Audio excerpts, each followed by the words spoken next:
Olá pessoal, muito bem-vindos ao nosso canal do YouTube. Para você que faz parte já da nossa comunidade, você já sabe que todas as segundas-feiras e quartas-feiras nós sempre colocamos uma mensagem nova aqui no nosso canal. Quarta-feira a gente coloca uma série especial, exclusiva aqui para o nosso canal, e nas segundas-feiras nós colocamos as mensagens que são ministradas na nossa igreja local, na sede da Igreja Fonte da Vida, em Goiânia. Hoje é segunda-feira e eu tenho a certeza que essa mensagem vai falar muito ao seu coração. Mas antes eu quero te pedir para curtir esse vídeo, se inscrever no canal se você ainda não fez. Isso vai ajudar o algoritmo do YouTube a entregar esse vídeo para ainda mais pessoas e fazer também a sua parte de compartilhar nos grupos de WhatsApp, nas suas redes sociais, para que ainda mais pessoas sejam alcançadas e abençoadas em nome de Jesus. Abre o seu coração, porque Deus vai falar com você.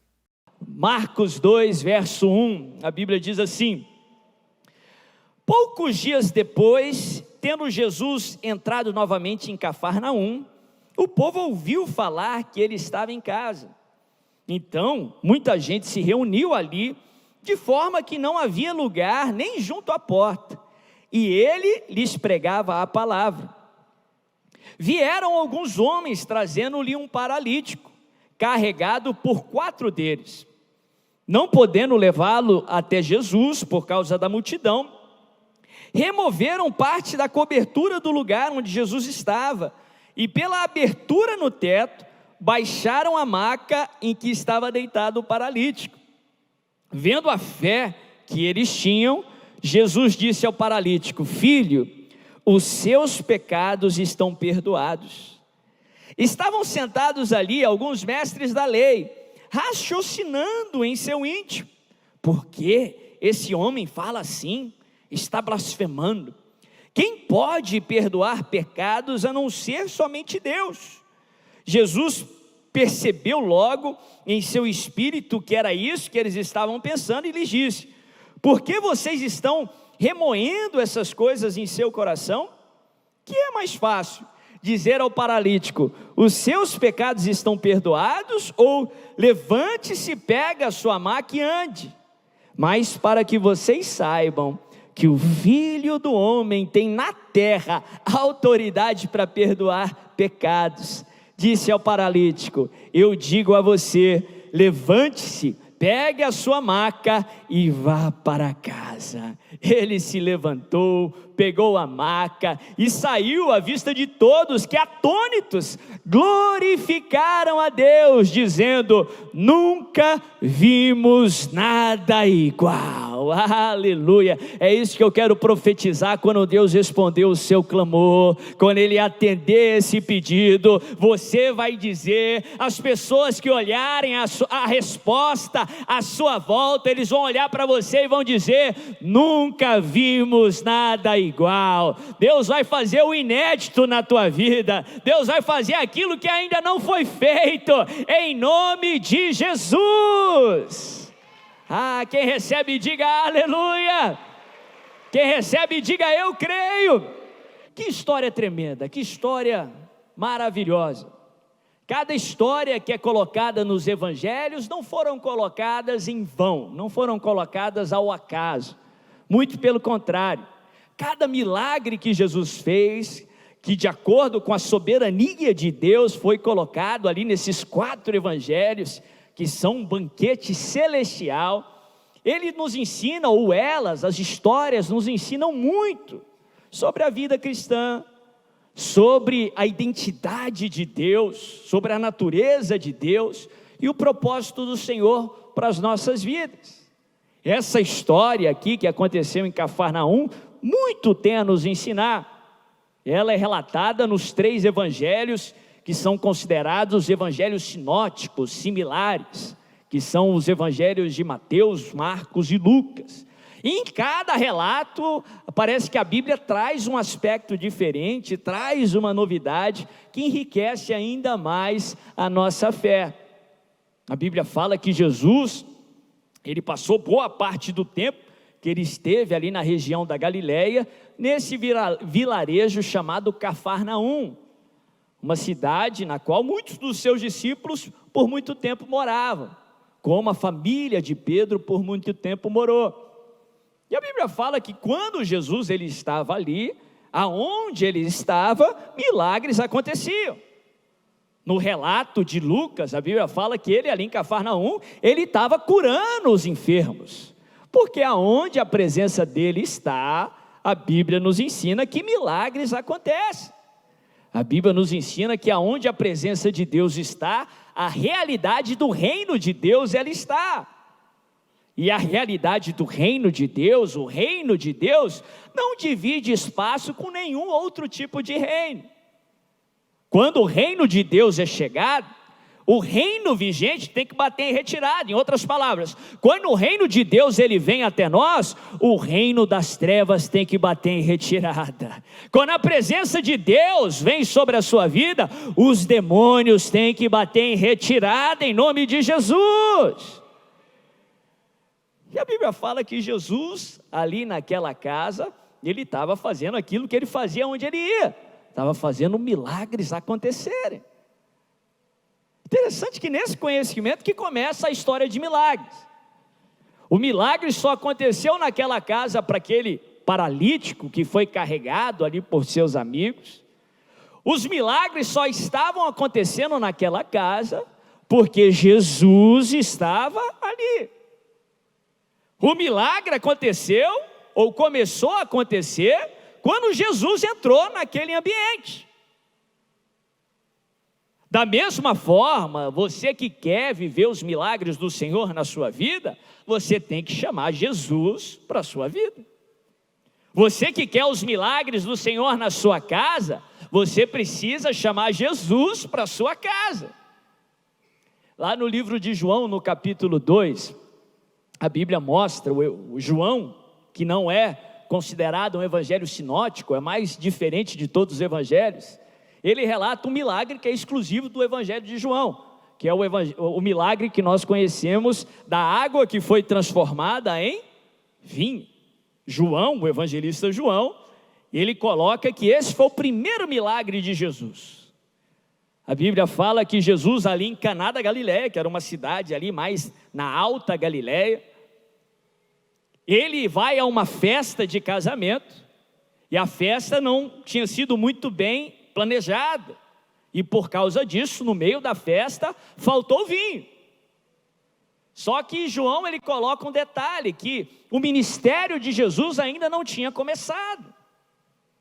A Bíblia nos ensina que Jesus, enquanto ele esteve aqui na terra como Deus encarnado, ele viveu aqui 33 anos, mas dos quais apenas 3 desses anos, os 3 últimos, foi de um ministério ativo. Ele não tinha começado o ministério até por volta dos seus 30 anos.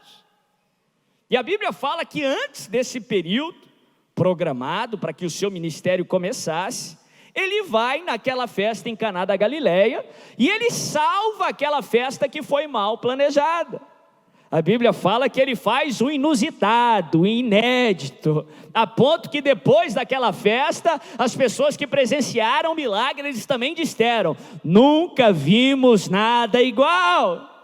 A Bíblia fala que ele restaura o vinho que tinha se perdido, e eu quero declarar sobre a sua vida em nome de Jesus: se acabou o vinho no seu casamento, se acabou o vinho num relacionamento que você preza, se acabou o vinho lá na tua família, na tua vida profissional, eu quero declarar que Jesus vai transformar água em vinho, ele vai trazer o vinho de volta para a glória do seu nome. Mas interessante que logo nos primeiros versos do capítulo 2, a Bíblia mostra como o milagre começou, como esse milagre inédito e extraordinário começou. Se eu não me engano, no verso 2 ou 3, a Bíblia fala que Jesus e os seus discípulos foram convidados para aquele casamento.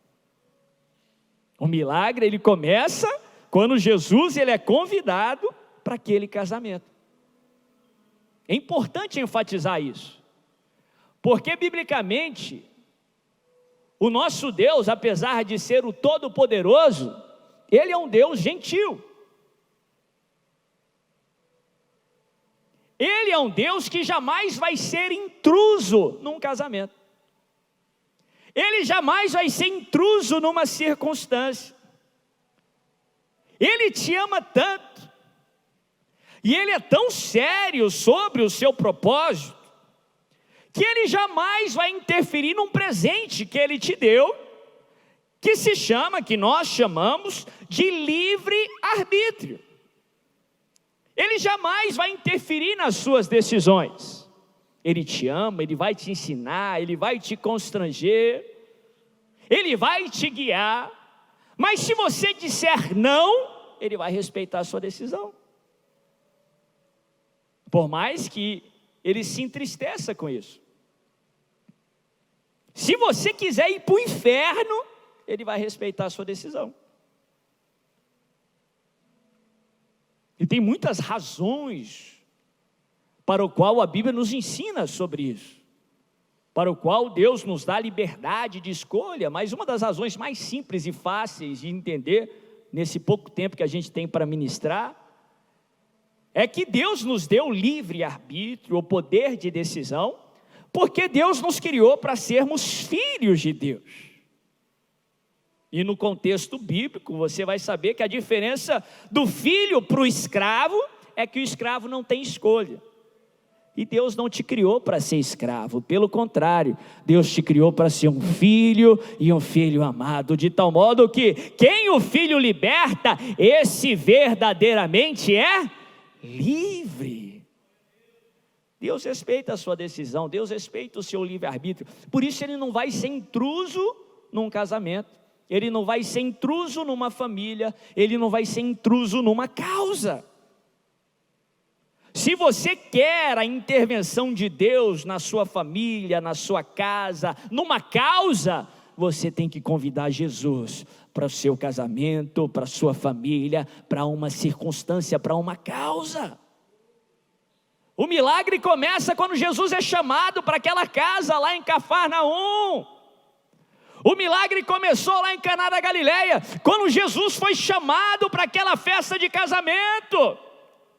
O milagre começou na sua vida quando você invocou o nome de Jesus, quando você invocou o nome do Senhor para uma causa, para a sua casa, para uma circunstância. Porque aonde Jesus está, o ambiente é transformado. Porque aonde Jesus está, há esperança. Porque aonde Jesus está, há paz. Porque a Bíblia fala que Ele é o príncipe da paz. Aonde Jesus está, milagres acontecem. Se você quer a intervenção do Senhor na sua vida, convide o Senhor para a sua vida. Se você quer a intervenção do Senhor na sua família, convide o Senhor para a sua família. Interessante que quando a Bíblia fala que os amigos ali daquele paralítico, eles tomam aquele passo de fé, e nós vamos falar sobre isso na semana que vem, que eles conduzem ali o paralítico até o telhado, de uma maneira inédita também, eles abrem ali o telhado e eles são ousados, porque eles tinham fé, eles criam ali que aquele paralítico precisava estar em Jesus, eles criam que a solução estava em Jesus. Aquele paralítico sabia que o seu milagre estava ali aos pés de Jesus. A Bíblia fala que eles abrem o teto, eles descem um paralítico ali na maca, e a Bíblia mostra isso nos 3 evangelhos que relatam essa história, que Jesus admira a fé deles. E aqui Marcos fala que Jesus, vendo a fé deles, Jesus fez mais do que eles estavam pedindo. Jesus vem até ele e diz assim: filho, perdoados estão os seus pecados. Jesus só começou a intervir porque ele viu a fé deles. Ele viu aquele ato de fé, aquele exercício de fé, ele viu que a fé daquele paralítico, a fé dos seus 4 amigos, estava sendo colocada nele. Essa é uma lição que eu quero enfatizar nessa noite. Coloque a sua fé no lugar certo. Coloque a sua fé no lugar certo. Presta atenção, porque, biblicamente falando, todo ser humano, ele tem fé, todo ser humano. A Bíblia nos ensina que é desejo de Deus que todos sejam salvos. Deus não te criou para perdição, Ele não criou ninguém para perdição. Como Ele quer que todo ser humano seja salvo, e nós precisamos de fé, a Bíblia nos ensina que a fé foi nos dada como um presente. A Bíblia nos ensina que fé é dom de Deus. Ele jamais ia exigir do ser humano algo que o ser humano não pudesse dar. Ele jamais iria exigir de você algo que Ele não tivesse te capacitado para dar. Por isso que fé é um dom de Deus. Fé não é adquirida, porque precisamos da fé para ser salvo. Quem argumentar que fé é adquirida por esforço, ele está argumentando que por esforço a pessoa pode ser salva. Mas biblicamente falando, nós sabemos que não somos salvos pelo nosso esforço, mas somos salvos por aquilo que o Senhor fez por nós, de tal modo que toda honra, toda glória sejam dadas somente ao Senhor. Fé é dom de Deus, mas nem todos que têm fé são salvos. Muito pelo contrário, a Bíblia fala que larga é o caminho que conduz à perdição, e muitos são que entram por esse caminho, a Bíblia diz. Estreito é o caminho que conduz à salvação, e poucos são os que entram por ele. A Bíblia fala que muitos são chamados, mas poucos escolhidos. Nem todos recebem o benefício da fé. Primeiro, porque muitos não usam a fé que têm. Não basta só ter fé. A Bíblia nos ensina que nós precisamos usar a fé que temos. Todos nós temos fé, mas nem todos utilizam a fé que têm. É como uma ferramenta que Deus te deu, um baita presente, que soluciona muito problema, mas a pessoa não usa, ela não tem resultado com aquilo. É o que o apóstolo Tiago fala em outras palavras. Uma fé que não é exercida, utilizada, uma fé sem obras é o quê? É morta, ela é infrutífera, não traz resultado. É como se não tivesse. A pessoa tem fé, mas esconde ela aí numa gaveta. A fé não vai resolver. Mas, estudando a palavra de Deus, nós vemos que muita gente usa a fé que tem. Muita gente que não tem ciência, que não tem conhecimento, e a Bíblia fala que o povo se perde por falta de conhecimento. Muita gente não é que eles não usam a fé que tem, é que eles usam a fé de forma errada. É que eles colocam a fé no lugar errado. Você tem que usar a fé que tem, e você tem que colocar a fé no lugar certo.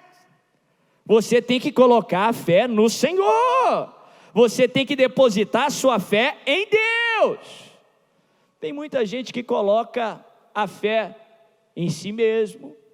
Tem muita gente que coloca a fé em falsos deuses. Tem muita gente que coloca a fé na circunstância. Tem muita gente que coloca a fé no diabo. Eu costumo falar que é fé às avessas.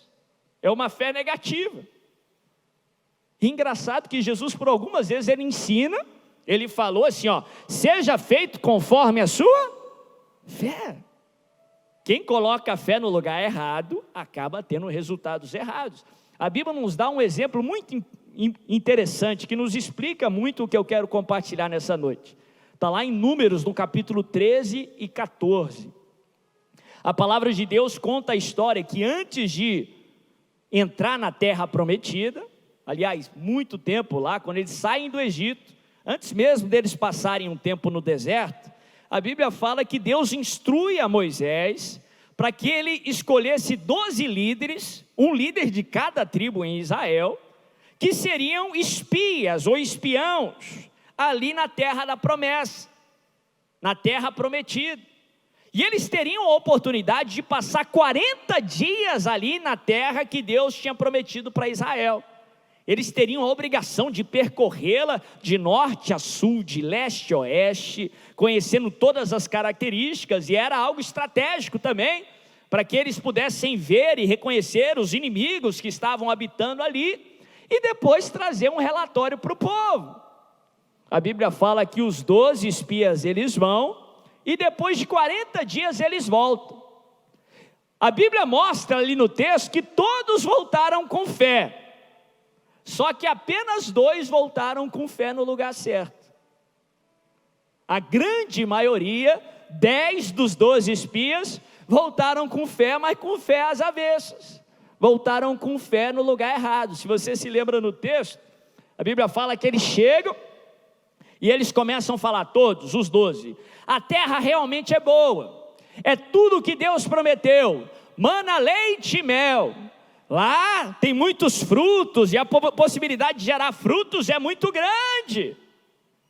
Aí 10 deles começam a falar, mas lá tem gigantes, lá tem os filhos de Enac, guerreiros temidos em toda a terra. Lá as cidades são extremamente fortificadas, são fortalezas. Os inimigos são tão grandes que nós, aos olhos deles, somos como os insetos, gafanhotos, desprezíveis aos olhos deles e aos nossos olhos. Aí eles começam a murmurar, começam a chorar. O Senhor nos trouxe até aqui para morrer na mão desses inimigos. Eles voltaram com fé, mas voltaram com fé em quem? Nos gigantes, nos problemas, nas fortalezas. Começaram a ver os gigantes como invencíveis, o gigante como todo-poderoso. Começaram a ver o inimigo como Deus. Depositaram toda a confiança nos inimigos. Eles tiveram fé às avessas. Eles tiveram fé negativa. Tiveram fé no lugar errado. Mas a Bíblia fala que 2 deles, e os únicos que nós nos lembramos os nomes, os 2 se chamavam Josué e Calebe. A Bíblia fala que quando eles ouviram isso, eles falaram, esse povo está doido. A Bíblia fala que eles rasgam as vestes, era um sinal de indignação, e fala, gente, a Bíblia fala que eles fizeram o povo calar.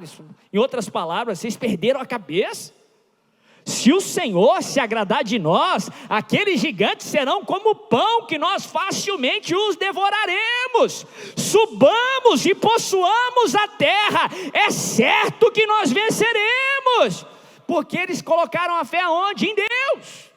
Enquanto 10 viam os gigantes como invencíveis, enquanto 10 viam o gigante como todo-poderoso, como um Deus, eles viam Deus como realmente Deus é, o todo-poderoso, o rei dos reis, o invencível, temido em toda a terra. Quando Ele é por nós, quem pode ser contra nós?